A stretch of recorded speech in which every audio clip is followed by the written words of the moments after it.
자, 또 합시다.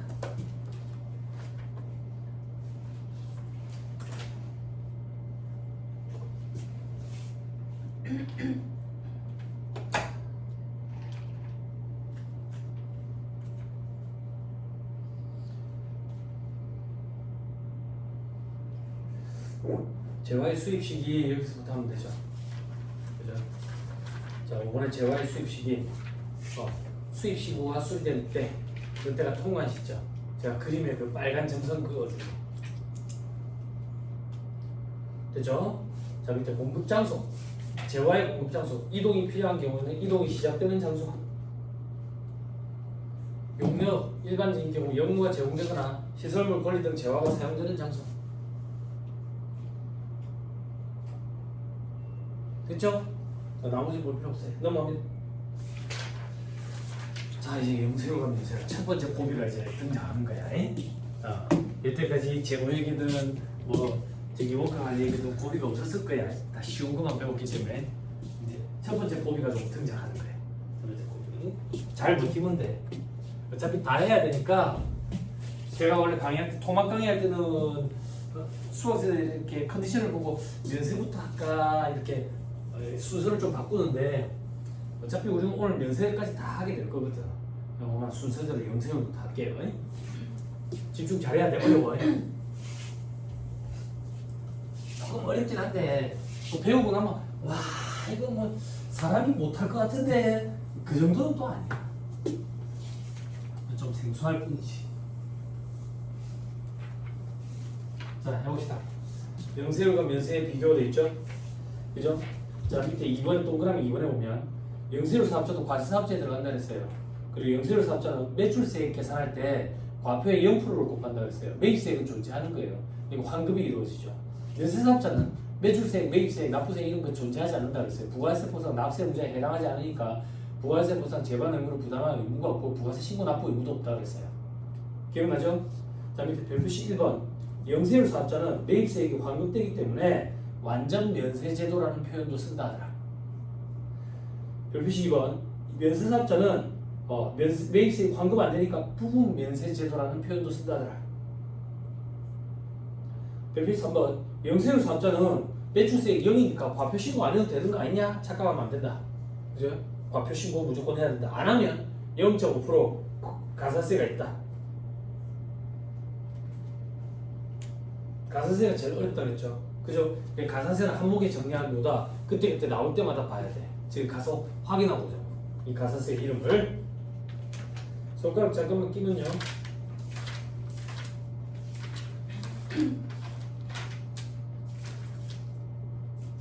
(1-171페이지)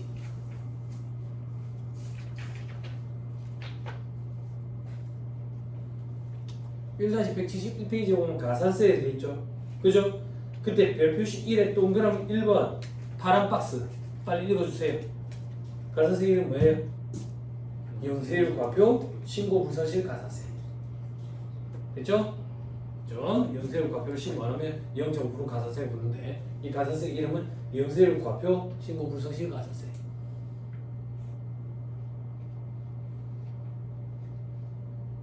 됐습니까? 됐죠? 돌아오세요. 1-65페이지. 자, 비교가 돼 있죠. 영세율이랑 면세 비교합니다. 영세율은 소비지구 과세원칙이 입각해 있다. 소비지구 과세원칙이 입각해 있으면 이론상 면세하는 것이 타당함에도 불구하고, 그지?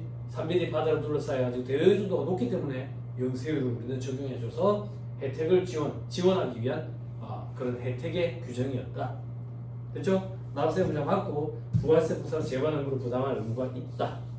예외적으로 뭐 어쩌고저쩌고 되어 있는데 볼 필요 없고 맨 밑에 매입처별 세액에서 합계 표시처 의무가 있다. 자, 이건 어떤 거냐면 공급하는 자와 공급받는 자가 있을 때 공급하는 자가 재화를 공급할 때 얘가 세금 계산서를 2장을 작성을 해. 그래서 한 개씩 나눠갔거든. 그럼 얘는 그걸 근거로 매출세액을 납부할 거고 얘는 이 받은 세금 계산서를 근거로 매입세 공제를 받을 거야. 그런데 이 세금 계산서를 근거 자료라고 해서 이 세금계산서를 국세청에 보내는 게 아니야. 그럼 국세청 폭발한다고 너무 많았어. 그래서 우리는 실무적으로 이 세금계산서를 한 장의 표에 일목요연하게 정리된 표를 보내. 그 정리된 표의 이름이 합계표야. 얘도 똑같이 일목요연하게 정리된 표에 표를 제출하는데 이 표의 이름이 합계표야. 이 표는 매출처별 세금계산서 합계표. 이 표는 매입처별 세금계산서 합계표. 이렇게 얘기한다고. 그러니까 매입세 공제를 받기 위해서 매입처별 세금계산서 합계표 제출을 의무적으로 해야 돼. 제출을 안 하면 어떻게 됩니까? 제출을 안 하면 전남계 세액공제법에 입각해 있기 때문에 세금계산서로 확인이 되는 것만 매입세 공제해준다 했지. 근데 세금계산서 제출하는 게 아니라며. 합계표 제출한다며. 근데 합계표를 제출 안 했대. 매입세 공제 자체가 안 되는 거야. 됐죠? 오케이. 자, 그 다음 오른쪽에 이제 면세. 면세의 취지는 어떻게 됩니까? 세부담의 역진성을 완화하기 위한 취지다. 세부담의 역진성이 도대체 뭐냐? 자, 이 얘기다. 쌀은 면세야. 쌀은 면세인데 부자도 쌀을 사 먹을 거고 가난한 사람도 쌀을 사 먹을 거라고.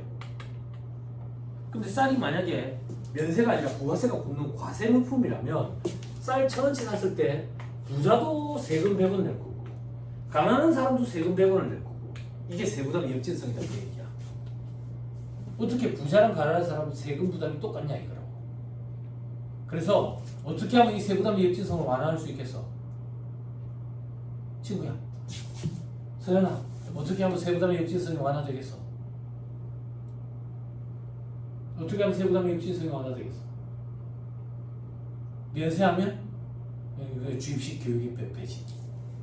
얘한테 100억을 때리면 되지 않을까? 그지? 이렇게 하면 세부담의 역진성이 완화된다고. 근데 강남에 있는 부자들이 표를 안 던져주겠지. 그지? 그래서 그냥 세금을 다 붙여버리는 거지. 면세인 거야. 됐죠? 됐죠? 자, 납세의무자도 아니다. 그리고 부가세법상 재반응을 부담할 의무도 원칙적으로는 없다. 대리납부 의무는 뭔데요? 책 제일 뒤에 절차 규정에 가서 공부한다. 부가세법 제일 마지막 시간에. 그리고 매입 처우의 세액의 사학기표 제출 의무는 있다. 근데 이거는 협력 의무이기 때문에 제출 안 한다고 해서 가산세가 있고 그렇진 않다.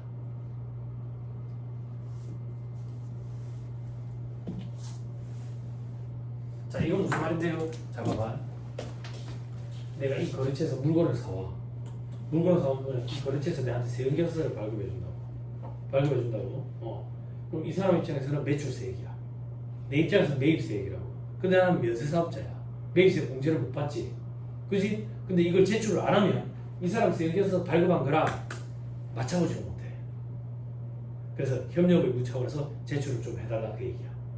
어떤 문제가 생기는데 얘가 내가 면세사업자니까 제출을 하든 안 하든 상관없다는 걸 알고 얘가 매출을 감출 수 있다. 감춰버린다. 그래서 얘가 부가세 신고를 안 해.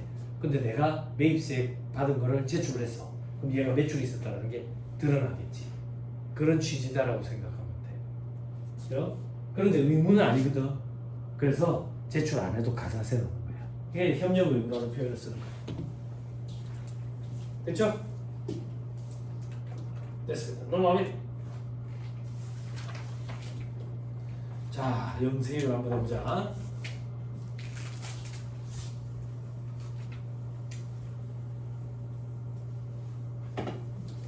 영세율. 자, 적용 대상자 보세요. 거주자와 내국법인 영세율 적용해준다.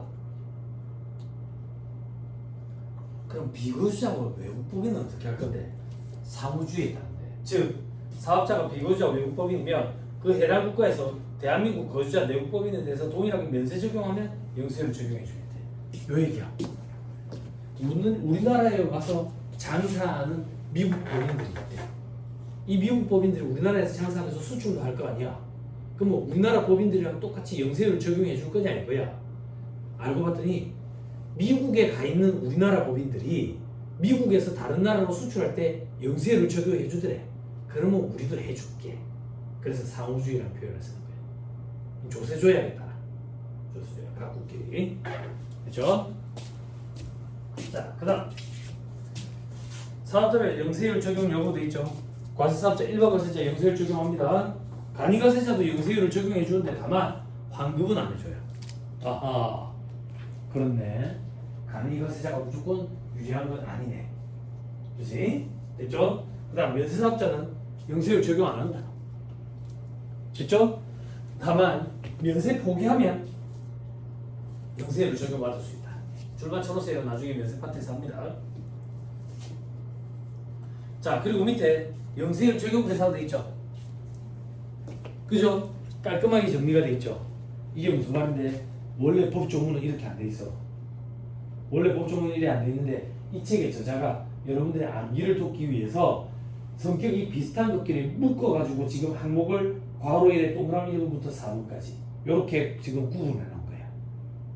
무슨 말인지 이해했죠? 괄호 2번은요 조수법 규정 우리 1차 시험 논의해요. 됐습니까? 됐죠? 원래 조문은 이게 안 돼 있다. 산재에 있다. 됐죠? 비슷한 것끼리 성격이 비슷한 것끼리 묶어 놓은 거야 지금. 자, 2.1의 재화의 수출 보자.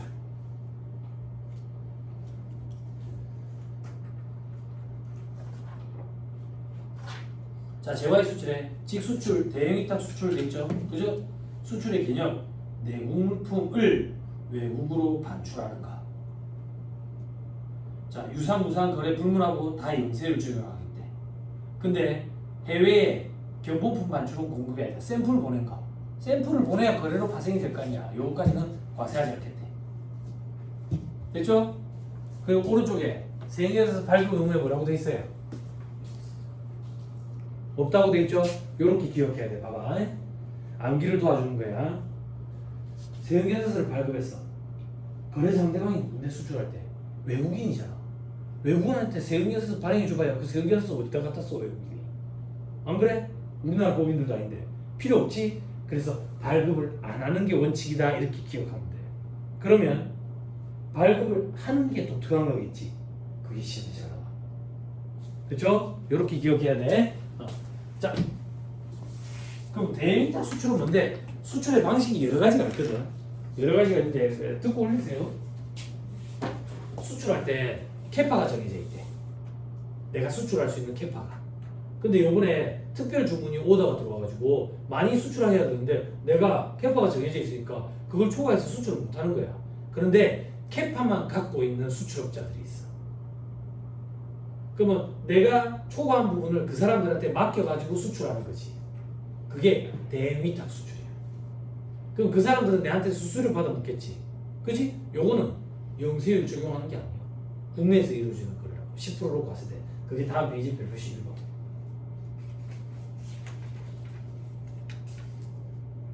확인했죠?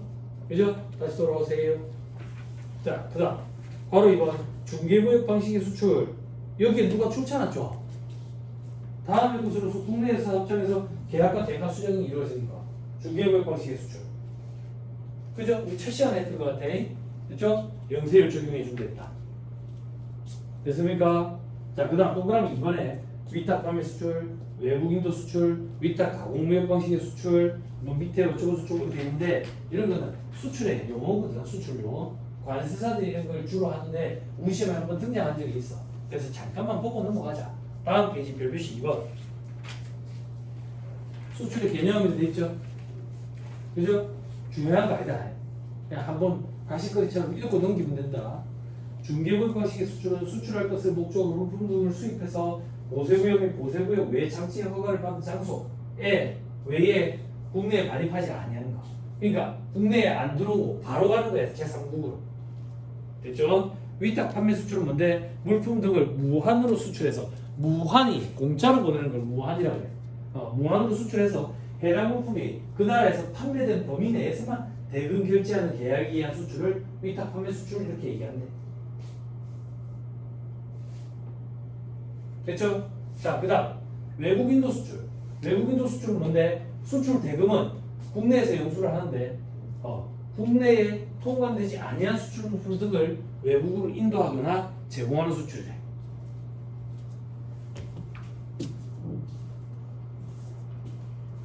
됐죠? 중개무역 방식의 수출이랑 좀 비슷하죠. 그죠? 그리고 위탁 가공무역 방식의 수출 보세요. 가공임을 지급하는 조건으로 외국에서 가공할 원료의 전부 또는 일부를 거래 상대방에게 수출하거나 외국에서 조달하여 가공한 후 가공물품 등을 외국으로 인도하는 방식의 수출. 가공업체가 외국에 있는 거야. 우리가 재료를 보내가지고 거기서 가공해가지고 거기서 이제 판매하는 거지. 됐나요? 수출에 이런 형태들이 있대요. 됐죠? 또 동그라미 5번 보자. 원료를 대가 없이 국외의 수탁 가공업자에게 반출하는 것 자체는 공급이 아니래. 그게 무슨 말이냐면 내가 가공해가지고 팔고 싶은데 가공업자가 외국에 있는 거야. 그래 가공해달라고 내가 원조료를 보냈어. 그럼 가공된 걸 내가 다시 받겠지? 그지? 근데 그게 아니라 반출해서 가공한 재화를 거기서 팔아버린대. 그러면 이제 우리가 수출하는 거잖아. 그러면 영세율 적용해야지. 됐죠? 가공해달라고 원재료를 보내는 건 수출이 아니라고. 근데 가공된 걸 다시 돌려받는 게 아니라 거기서 팔아버린대. 그러면 수출이잖아. 그게 동그라미 5번에서 얘기하는 거. 됐습니까? 다시 돌아오세요. 자, 동그라미 6번. 관세법에 따른 수입 신고 수리 전에 물품으로서 보세구역에 보관하고 있는 물품을 외국으로 반출했대.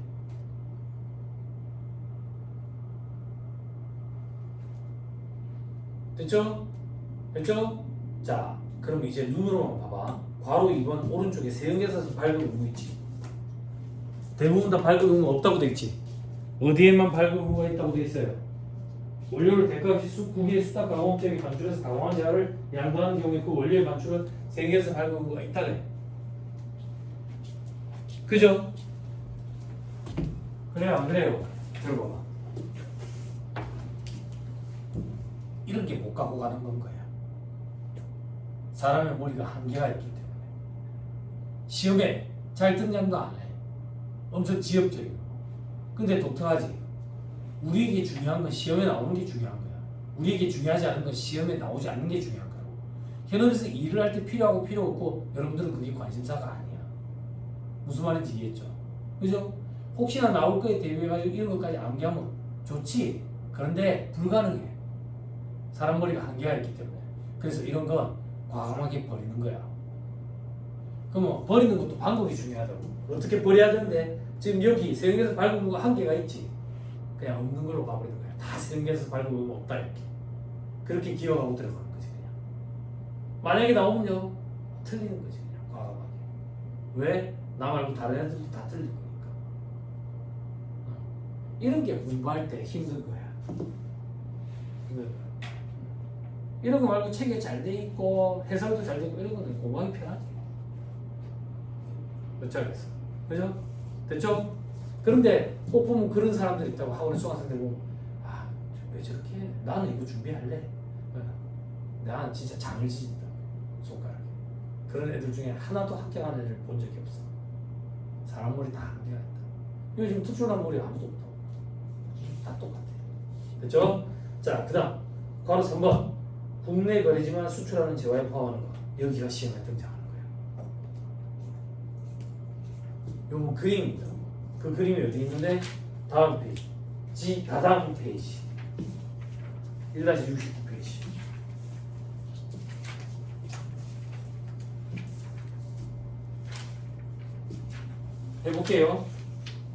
해볼게요. 다시 돌아서 읽어보자. 동그라미 1번.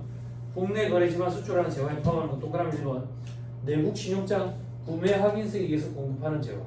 다만 공급 시가 속하는 과세기간이 끝난 후 25일 내에 개설하는 경우에 하나인데.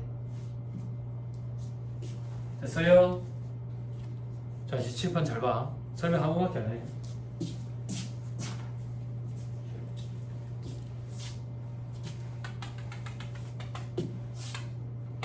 국외, 국내. 국내에 수출업자가 있대. 국내에 수출업자가 있다는 얘기는 국외에는 수입업자가 있겠지. 그죠? 이걸 우리는 직수출이라고 얘기해. 지금부터 예외하고자 하는 건 이걸 얘기하는 게 아니야. 직수출 영세율 적용하지. 이걸 얘기하는 게 아니야. 수출업자가 지가 직접 만들어가지고 수출한 줄 알았는데 아니야. 원자재 생산업자가 별도로 있더래.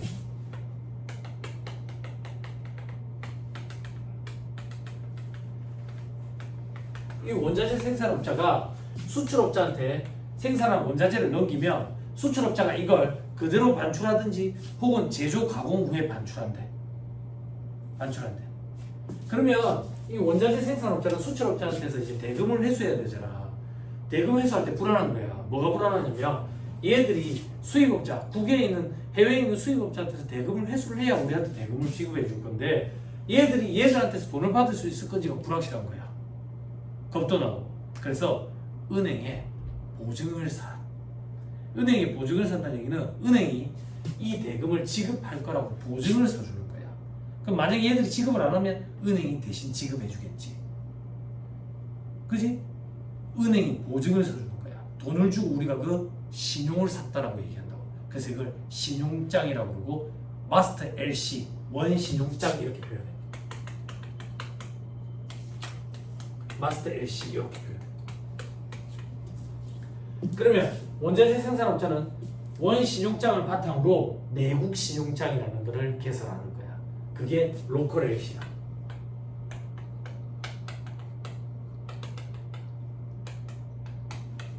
그러면 내국 신용장이 개설이 되면 원자재 생산업자가 수출업자한테 제공하는 이 거래는 국내에서 발생한 거래임에도 불구하고 수출될 거라고 보고 영세율을 적용해 주겠다. 그게 이 동그라미 1번이야. 시험이 잘 나와. 다시 읽어볼게. 내국 신용장 구매하기서는 어떤 건데요? 똑같은 거다라고 생각하면 돼. 신용장 발급처가 좀 다르다 이렇게 생각하면 돼. 똑같은 건데. 내국 신용장 구매하기서에 의해서 공급하는 재화. 되나요? 오른쪽에 세형에서 발급은 뭐라고 돼 있어요? 있다고 돼 있죠? 왜? 책 봐봐. 얘 국내에 있는 업자잖아. 세형에서도 필요하다고. 그치? 세형에서 발급도 있어. 이렇게 암기하면 돼. 됐죠? 자, 계속 이렇게 계속 다만 공급 시기에 속하는 과세기간이 끝난 후 25일 이내에 개설한 경우에 한다. 자, 이건 무슨 말이냐면 실무적으로 일을 해보면 내국 신용장을 개설하고 공급이 이루어지는 것보다 내국 신용장 개설이 뒤로 미뤄지는 경우가 많다고. 그러면 세법에서 그 정도는 수용을 해줘야 되잖아. 그치? 근데 무한적으로 수용해 줄 수는 없다고. 그래서 기한을 딱 정해놨다고. 기한을 어떻게 정해놨는데 공급 시기에 속하는 과세기한 종료로부터 언제라고 돼 있다고? 25일까지. 됐어요? 그럼 언제야? 7월 25일 혹은 1월 25일. 그때까지 개설돼야 돼. 만약에 개설이 안 되면요, 요거 10%로 과세돼. 됐죠? 오케이. 자, 근데 그 밑에 이거 읽어봐. 그 밑에 첫 번째 점 있죠? 동그라미 1번의 네 번째 줄. 서연아, 동그라미 1번의 네 번째 줄 읽어봐. 이거 뭐야? 이거 뭐야? 이거 읽어봐. 금지금, 금지금, 금지금. 빨리 어떻게 읽어야 돼? 금지금, 금지금, 금지금. 어떻게 읽어야 돼? 나 잘하지? 그치? 게임 해볼래? 이거 어떻게 읽어야 돼? 이게 소련말로. 한글인데 안 읽어지는 거야. 이거 어떻게 읽어야 돼요? 금지금, 금지금, 금지금. 어떻게 읽어야 되냐고. 금지금이야? 금지금이야? 금지금이야. 금지된 금이 아니라 금지금이야. 금 중에 금. 우리 보통 막 저기 금괴 골드바라고 얘기하는 거. 순도 뭐 90몇 프로, 99.5% 이상이 되지. 금지된 금이 아니야. 금 중에 금이야. 됐죠? 이런 게 힘들다고. 처음에 복공부하고. 소연아, 이것도 읽어봐. 오늘 너한테 기회 많이 줄게. 만약 기회야. 이거 읽어봐. 소액부징수, 소액부징수, 소액부징수, 소액부징수, 소액부징수. 잘하지? 그지? 해봐. 어디서부터 읽어야 돼? 소액부징수? 소액부징수? 소액부징수? 그러면 소액만 징수하겠다는 얘기야. 소액부징수야. 소액은 징수 안 하겠다. 선생님 말 너무 어렵잖아. 그지? 금지금도 그런 거야. 금 중에 금.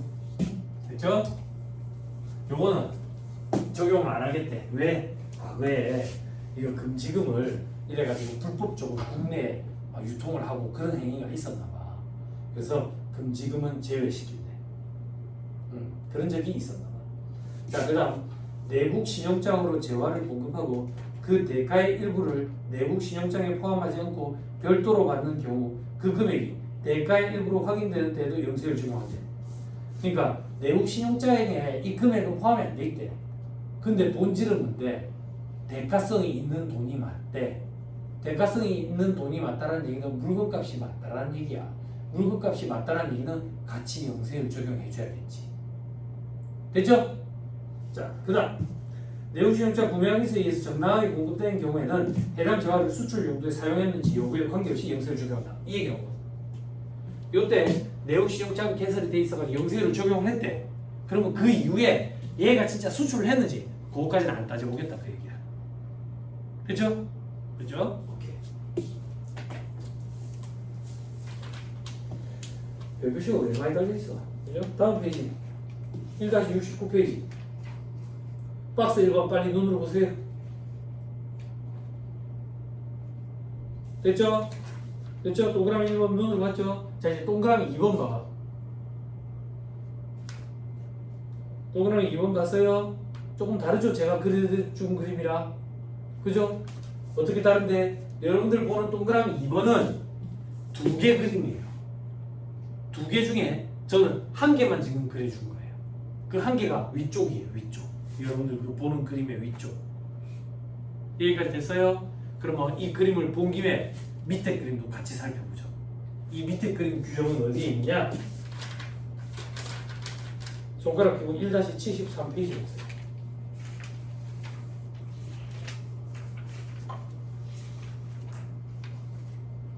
(1-73페이지) 괄호 3번.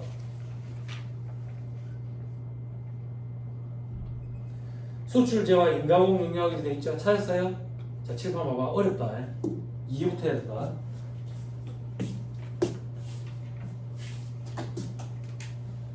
수출업자가 국외 수입업자한테 지가 그냥 만든 걸 수출한 줄 알았는데 인가공업자가 하나 끼더래.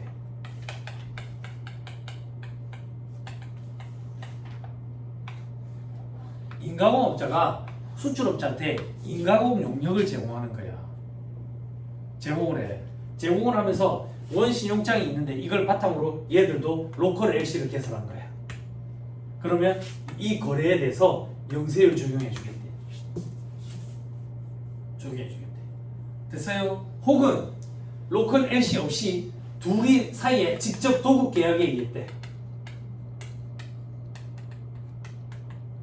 요것도 영세율을 적용해 주겠대. 됐어요? 계속 갑니다. 잘 봐요. 인가공업자가 인가공 용역을 제공하는데 누구한테 제공하는지 봤더니 얘들한테 제공하더래. 얘들한테 인가공 용역을 제공하면 얘들이 수출업자한테 줘가지고 국외 수입업자한테 수출을 하는 거야. 수출하는 거야. 그러면 이 인가공업자는 인가공 용역 대금을 원자재 생산업자한테서 받아야 되잖아. 대금이 떼일까봐 걱정이 되는 거야. 그때 얘들이 그러는 거야. 걱정하지 마라. 원신용장도 개설돼 있고 그걸 기반으로 로컬 LC 내부 신용장도 개설돼 있다 라고 얘기를 해준 거야 얘들한테. 그때 얘들이 그래도 확실하게 하고 가자. 보증을 한 개 더 서자. 어떻게? 이 로컬 LC를 기반으로 2차 내국 신용장을 개설할 수 있어. 2차 내국 신용장. 그것도 로컬 LC야. 2차 내국 신용장. 요걸 개설하면 얘가 얘들한테 제공해주는 이 용역 제공 거래에 대해서 영세율을 적용하겠대. 그런데 로컬 LC 없이 직접 도급 계약에 의한대. 그러면 10%로 과세하겠지. 수출로 연결될 개연성이 좀 부족하다고 보는 것 같아. 세법의 입장에. 여기까지 됐어요? 조금 복잡죠? 집중하세요. 하나 더 해야 시험 문제 풀 수 있어요. 하나 더. 뭐? 우리 회사 경리는 또 바꾼 거야. 우리 회사의 빠꾸 경리가 이거 공부를 어중뛰게 한 거야. 어중뛰게 해가지고 인과공업자가 수출업자와 직접 도급 계약에 의한 그 영세를 적용해 주는데 그걸 몰라가지고 여기 10% 세금계산서를 발급한 거야. 그럼 오케이, 그것도 인정이 돼. 그럼 여기는 10%로 과세해도 되고 영세를 적용해도 되고 이렇게까지 하면 한 문제가 구성이 돼. 됐어요? 자, 이제 법 조문 읽어볼게. 바로 선관의 동그라미 1번. 내국 신용장 구매 확인서에 의해서 공급하는 것 되지. 됐죠? 됐죠? 그게 여기를 얘기하는 거야. 내국 신용장 구매 확인서에 의해서 공급하는 거. 영세를 적용한다고. 됐죠? 다만 동그라미 기억에 25일 내에 개설돼야 돼. 그게 아니면 10%로 과세해. 그 다음 동그라미 2번에 동그라미 기억. 직수출업자, 대행위탁 수출업자와 직접 도급 계약에 의해서 수출 제한을 인가하는 것. 칠판. 직수출업자와 직접 도급 계약에 의해서 인가후 용역을 제공하는 거 여기야. 영세율 원칙이고. 다만 밑에 부가세를 별도로 적은 세금계산서 발급했대. 그러면 10%야. 됐죠? 자, 마지막 동그라미 니은. 내국 신용장에 의해서 수출 재화를 수출업자에게 공급하는 사업자와 직접 도급 계약에 의해서 제공하는 것. 칠판. 내국 신용장에 의해서 수출업자에게 직접 제공하는 이 사업자와 직접 도급 계약에 의해서 제공하는 거. 어렵죠? 다시 읽어볼게. 내국 신용장에 의해서 수출 재화를 수출업자에게 공급하는 이 사업자와 직접 도급 계약에 의해서 용역을 제공하는 거예요. 10%로 과세한다. 됐나요? 변호사님, 이게 시험에 어떻게 나옵니까? 말문제 보기로 나와요. 틀린 보기로 보시오. 이렇게. 그림은 이 책의 저자가 그린 거야. 그럼 여러분들은 이 그림을 사진처럼 머릿속에 저장을 하면 돼. 그래서 시험장에 가서 보기를 읽고, 아, 여기를 얘기하는 거구나, 여기를 얘기하는 거구나, 이걸 캐치해서 맞다 틀렸다만 빨라내면 돼. 그죠? 그림이 있어서 참 감사하지요. 그죠? 그렇게 생각해야 돼. 그림 암기하기 힘듭니다. 그거는 게을러서 그런 거야. 됐죠? 그림이 없었으면 어땠겠어? 더 미치지. 그죠? 감사하다 생각하고 암기하시면 돼요. 자, 온 김에 표 밑에 별표시 달려있죠? 그죠? 수출업자와 직접 도급 계약에 의해서 수출 재화를 인가공하는 영역은 직접 도급 계약을 체결한 사업자 자신이 인가공했는지 여부에 불구하고 수출 재화 인가공 영역으로 본다. 찾았어요? 이건 무슨 말인데? 봐봐. 얘가 얘한테 수출 재화 인가공 영역을 제공하잖아. 근데 알고 봤더니 얘도 밑에 누구 다른 사람한테 도급을 줬대. 그래도 얘가 한 걸로 보고 영세를 적용해 주겠다는 얘기야. 그렇죠? 얘가 직접 인가공을 제공 안 해도 된다고. 도급을 또 줘도 된다고. 됐죠? 마지막 제일 오른쪽에 표의 제일 오른쪽 세계에서 발급 여부 봐봐. 뭐라고 돼 있어요? 됐죠? 암기하기 편하네. 봐봐. 국내에 있는 사업자들끼리 거래니까 세계에서 발급 의무는 다 있다. 암기하기 편하네. 됐죠? 오케이, 됐어. 돌아오세요. 아, 재밌다. 그게 1-69페이지 있는 그림.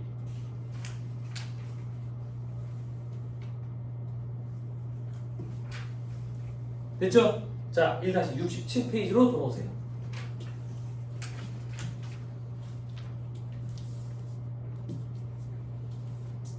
자, 1-67페이지.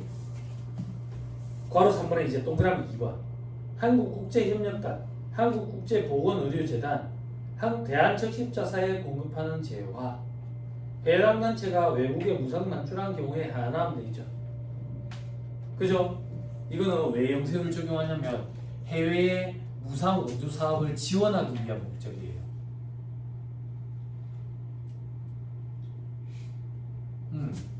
자, 이건 어떤 얘기냐면 봐봐. 이 단체들은 국내에서 물품을 사서 해외에 가가지고 도와줄 거라고. 그지? 그지?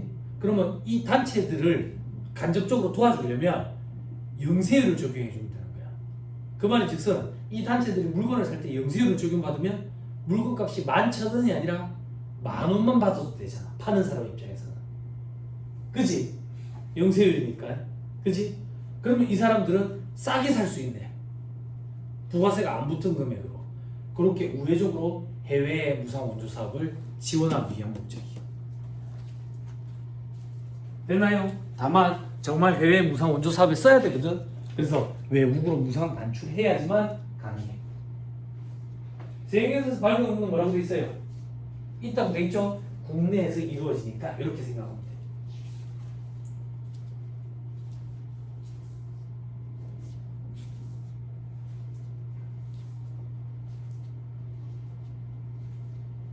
됐어요? 자, 준비돼. 동명이 3번. 다음 요건을 모두 갖춘 숙박 가공 무역 박스 2번이 달렸죠. 그죠? 박스 2번은 여러분 손가락 끼면 1-70페이지에 있어요.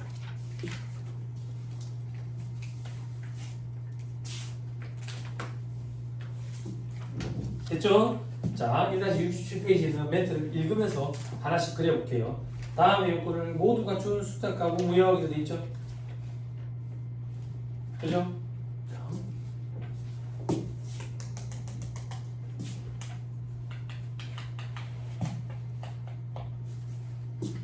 국 외의 비구자 외국법인과 직접 계약에 따라 공급할 것. 국 외에 비구자 외국법인이 있는 거예요. 이걸 A라 할 거예요. 국내에 사업자가 있어요. 이 사업자가 국외에 있는 비구자 외국법인과 직접 계약에 의해요. 됐죠? 됐죠? 그리고 돈은 어떻게 받기로 했는데 외국한 은행을 통해서 원화로 받기로 했어요.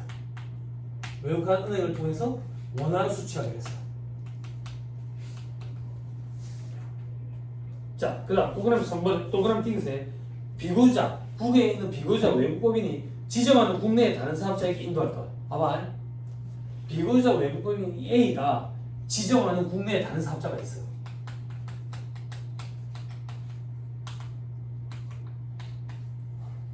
우리가 얘들한테 물건을 보내. 왜? 얘들이랑 계약 조건이 얘들한테 보내는 거야. 됐어요? 그럼 마지막 얘들이 인도받은 재화를 그대로 반출하거나 혹은 제조 가공 후에 반출한대. 여기까지 됐어요? 이 요건을 갖추면 국내에 있는 사업자가 A가 지정하는 사업자에게 제공하는 이 거래는 수출하는 거래라고 보고 국내에서 거래가 일어났음에도 불구하고 영세율을 적용해 주겠다 그 얘기예요. 됐죠? 됐죠? 옆에 세경에서 발급은 뭐라고 돼 있어요?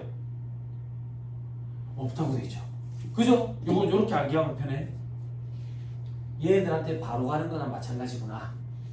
얘들만 잠깐 거쳐서. 그러니까 얘들 세경에서 끊어주고 하면 뭐 하겠어? 그래서 발급 의무가 없구나 이렇게 표현하면 편해. 자꾸 말을 꾸미는 거야 스토리를. 그래 안 하면 암기하기 힘드니까. 됐죠? 됐어요? 이런 일도 안 있겠어요? 그죠? 왜? 얘들 물건을 사고 싶은데 가공을 조금 더 한 상태로 받고 싶어. 그리고 가공을 여기 있는 사업자한테 지정해가지고 가공을 해서 받기로 한 거야. 그래서 얘들이랑 계약할 때 글로 좀 보내주라 라고 계약을 한 거야. 이런 거래가 안 있겠어. 결국에는 달러 버리잖아. 외화벌이. 이게 영세율 적용해 주겠다 그 얘기. 됐어요? 세금계산서 발급해주면 최종적으로 누가 받는데? 얘들이 받지. 얘들이 세금계산서 받으면 어디다 갖다 쓰겠어. 그래서 발급 의무가 없다 이렇게 생각하면 편해. 스토리를 자꾸 꾸미는 거야. 응? 됐어요? 나는 무역이는 이러면 안 돼. 포기하면 안 돼. 어? 포기하면 더럽게 어렵네. 이 정도는 아니야. 이 정도는 집에 오면 기억이 잘 안 날 것 같은데 한 3-4번 해봐야 되겠네. 그 정도. 3-4번 해보면 다 잘할 수 있어. 왜? 표정이 왜 그래? 할 수 있어.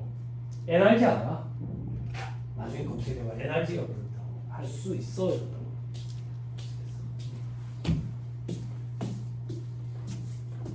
NRG라고 있어. 여러분들은 이제 NRV만 알지. 뭐야? NRV도 몰라? MPV는 알아? 뭐야 이 사람들이 분위기가 왜 이래? 농담한 거잖아. NRG. 여러분들은 NRV Realized Value 몰라? 영어를 잘 못해. MPV는 뭐야? 네? Present Value 순위 현재 가치법. 이중우 세무사랑 안 했어? 순위 현재 가치법? 이거는 저 정태화 얘기사랑 했었고. 네? Realized Value 안 했어? 순실현 가치 뭐 할 때 했어요? 뭐 할 때 했는지 모르면 다 없는 거지. 뭐 어떻게 해? 그치? 복수하는 거 맞아? 이거 어디서 뺐어? 무슨 원가야? 원가처럼 얘기 안 나와. 어디서 배웠어요? 원가 말고 뭐 있어요 그러면? 재무밖에 더 있어? 그죠? 어느 파트에서 순실현 가능 가치를 배웠어요? 맞아? 얘기해봐. 맞아? 맞아? 맞아? 놀리는 거야? 이만 뻐끔뻐끔해? 어? 엄마 데리고 준다. 어? 어디서 들어봤어요? 재고자산에서 들어봤지. 재고자산 뭐 할 때 들어봤어요? 재고자산 수업하는 거 무슨 소리야? 어디서 들어봤어요?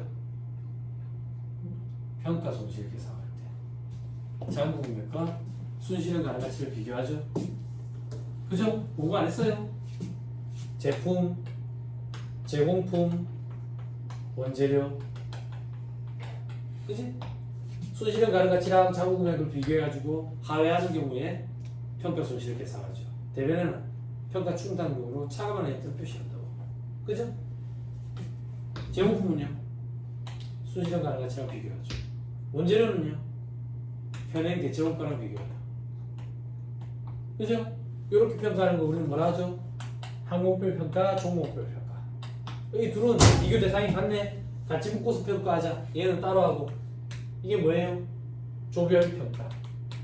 그죠? 해보니까 편한데 다 하나로 합쳐가지고 비교할까? 총계 기준.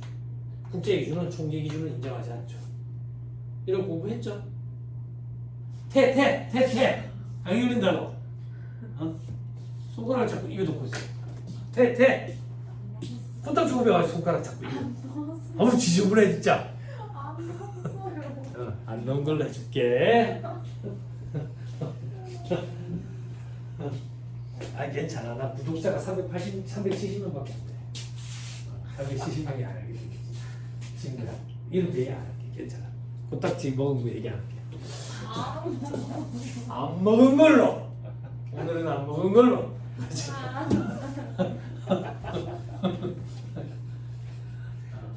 아, 이런 게 공부가 안 된 거야. 그지? 공부 방법이 잘 됐는지 잘못됐는지 의문이 들잖아. 잘못됐네. 그지? 여러 차례 봤다면 책을 복습이 안 됐네. 잘못됐네. 이런 걸로 확인하면 돼. 그지? 아니 어제 복습했었는데 세무사님이 갑자기 물어보니까 기억이 안 나요. 시험 문제 옆에 그렇게 쓰면 돼. 어제는 풀렸는데 오늘 안 풀리네요 이렇게. 그럼 우리 핑계라고 얘기하는 거야. 실력 없는 사람들이 하는 얘기야. 응? 그치? 근데 너무 스트레스는 받지 말자. 지금 당장 시험 보러 갈 거 아니니까 그 정도 수준까지 지금 요구하는 건 아니다.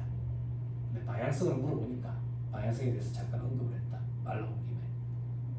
응? 쉬는 시간에 관심할 시간이 어디 있어? 찾아봐야지. 그치? 재무회계, 재고자산 파트에 재고자산, 기말 재고자산의 평가로. 됐죠? 찾아봐야지.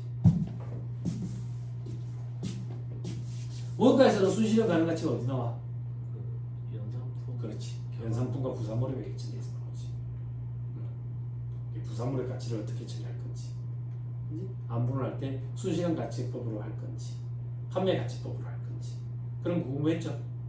그죠? NPV부터 나중에 공부하게 돼. 순 현재가 집밥을 해가지고 의사결정을 CVP 쪽으로 가고 할 거야. CVP라고 들어봤어? 안 들어봤어? CVP 분석 들어봤어? 아, 내가 영어 발음이 안 좋아가지고 CVP 안 들어봤어?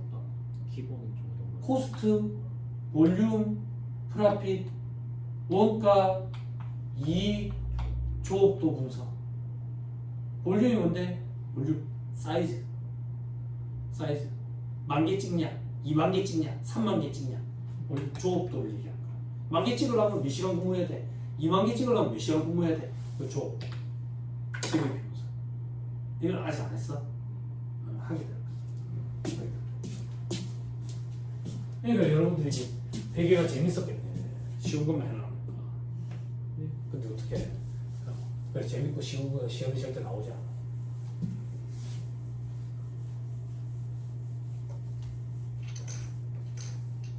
정수진. 지워줄게요. 후딱 정수진님. 알겠습니다.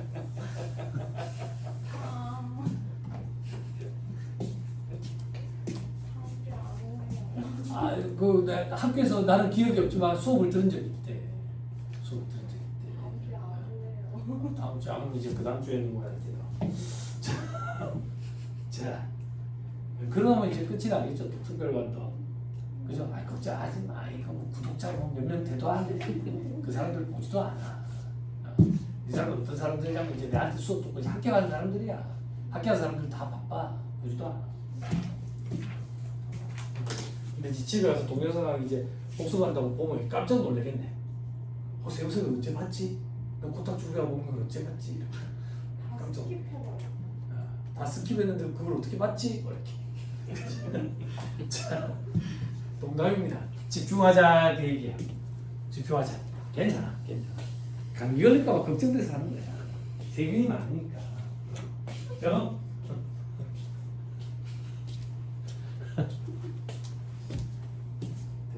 됐습니다. 괜찮아.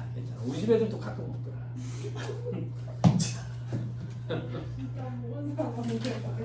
아니, 여기는 먹은 게 아니야. 됐죠? 오해하지 마세요. 이거 먹은 거 아니에요. 정수진님 코딱지 먹지 않았어요. 자, 야 오늘 재밌네. 오늘 수업 참 재밌네. 그죠?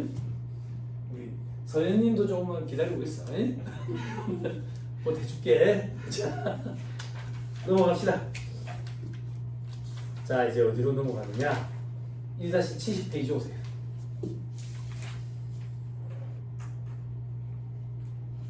다시 2에 국에서 제공하는 용역이 돼 있죠. 그죠? 용역의 제공 장소가 국외인 경우 속인주의에 따라 납세지가 국내에 있으면 거래 상대방이 누군지 대금 결제 방법이 어떤지 이런 거 상관없이 다 영세율 적용해 주겠대. 됐죠? 요거 기억나죠? 현대건설이 뭐 어쩌고저쩌고 했던 거. 그죠? 그거 얘기하는 거야. 그죠? 자, 밑에 세계에서 발급 의무 돼 있죠? 그죠? 국내 사업장이 없는 비거자 외국법인이래. 그럼 발급 의무가 없어. 구의 경우는 발급 의무가 있대. 사례를 암기하는 게 더 빨라. 사례 봐봐. 현대건설이 사우디에서 사우디 소재 건물의 임대 용역을 제공한대. 부동산 임대업을 하는 거네. 부동산 임대업의 사업자가 어딘데? 부동산. 고세연님, 부동산 임대업의 사업자가 어디예요?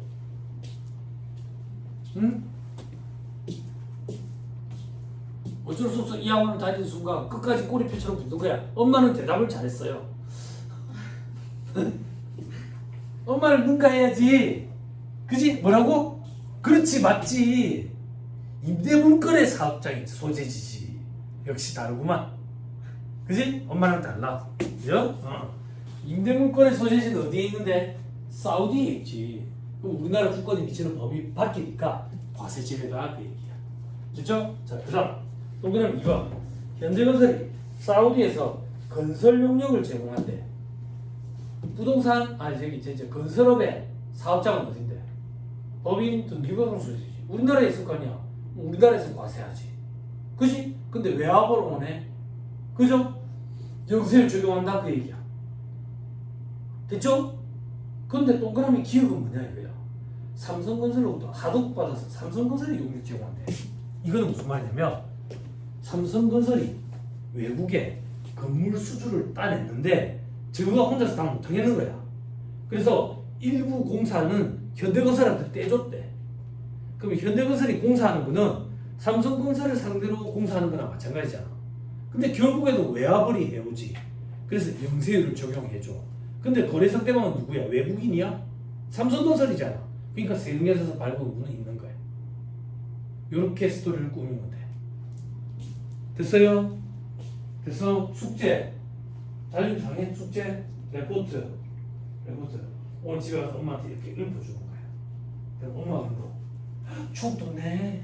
그때 세우사님이 똑같이 설명해 줬는데 추억 돋네. 이렇게 하면 엄마도 감이 유지되는 거야.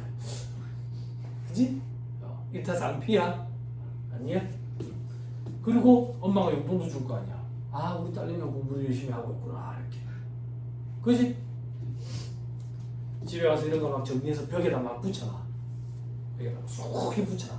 그럼 엄마가 우리 엄마가 보이나 싶어 약도 해주고 용돈도 주고 그런다고.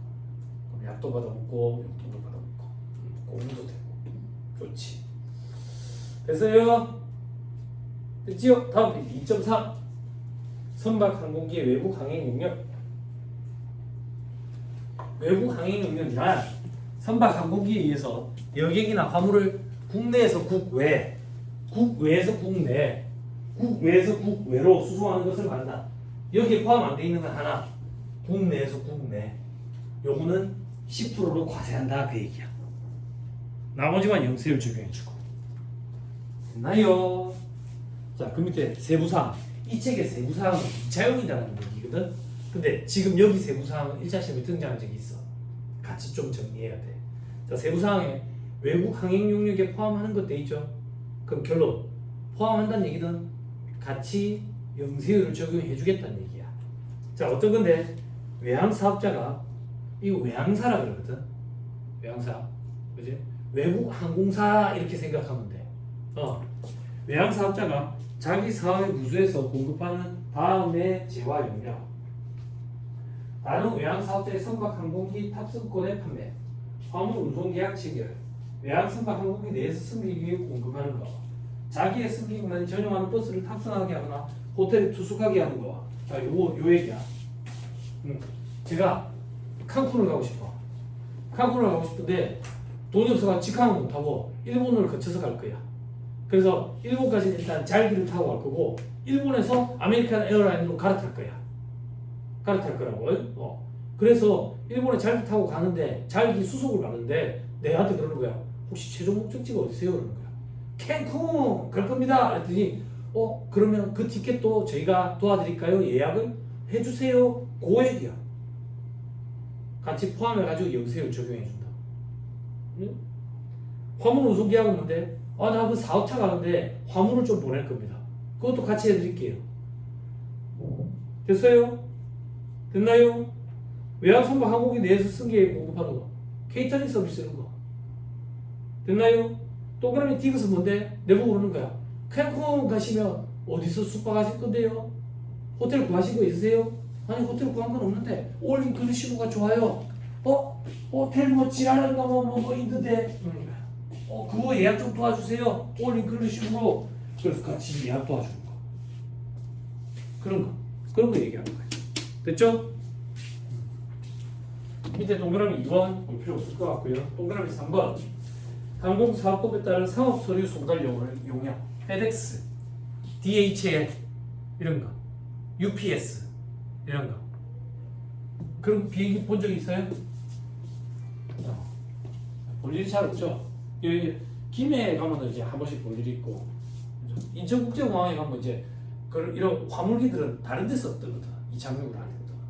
엄청 커. 747.5개 안에 개조해가지고 이런 화물 이런 거 실어나는 거 엄청 크다고 비행기가.